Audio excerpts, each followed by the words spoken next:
మరాఠా సైన్యం చేసే విధ్వంసాన్ని చూసి పారిపోయిన ఔరంగజేబును చూసి భారతదేశం ఔరంగజేబు భయపడ్డాడు, పిరికివాడిలా పారిపోయాడు అని అందరూ హేళన చేసి మాట్లాడడంతో అది తట్టుకోలేక ఎలాగైనా సరే మరాఠా సామ్రాజ్యాన్ని తన చేతుల్లోకి తీసుకోవాలి అని అనుకున్నాడు. సౌత్ లో ఒక స్ట్రాంగ్ లీడర్ అయినటువంటి కాసిం ఖాన్ తో చేతులు కలిపాడు. ఎలాగైనా తనకు మరాఠా సామ్రాజ్యం కావాలి అని కాసిం ఖాన్ కు కొంత భూభాగం ఇస్తానని, అలాగే డబ్బు ఆశ చూపించడంతో ఎలాగైనా సరే మరాఠా సామ్రాజ్యాన్ని నీకు ఇప్పిస్తానని మరాఠాల గురించి తెలియక కాసిం ఖాన్ ఔరంగజేబుకు మాట ఇస్తాడు. కాసిం ఖాన్ తన సైన్యంతో కర్ణాటకలోని తడకోడ్ అనే ప్రాంతానికి వెళ్ళాడు. మరాఠా సామ్రాజ్యం అక్కడ కూడా విస్తరించి ఉంది. దక్షిణ భారతదేశంలోని చాలా ప్రాంతాలలో మరాఠా సామ్రాజ్యం విస్తరించి ఉంది. అక్కడ ఉన్న మరాఠా సైన్యాన్ని చుట్టుముట్టేసిన కాసిం ఖాన్ సైన్యం కాసిం ఖాన్ ని ఔరంగజేబు పంపించాడు అని తెలుసుకున్న మరాఠా సైన్యం కాసిం ఖాన్ సైన్యంపై విరుచుకుపడి ఊచకోత కోశారు. ఒక్కడిని కూడా మిగల్చకుండా దారుణంగా కాసిం ఖాన్ సైన్యాన్ని ఊచకోత కోశారు మరాఠా సైనికులు. చివరిగా కాసిం ఖాన్ ఒక్కడే మిగిలిపోయి ప్రాణ భయంతో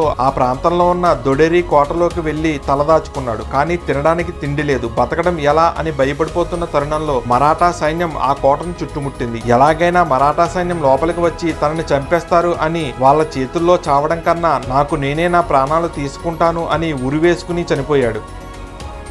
ఔరంగజేబు ఎలా చనిపోయాడు అనేది నెక్స్ట్ పార్ట్ లో తెలుసుకుందాం. నెక్స్ట్ పార్ట్ కావాలంటే ఛానల్ ని సబ్స్క్రైబ్ చేసుకోండి.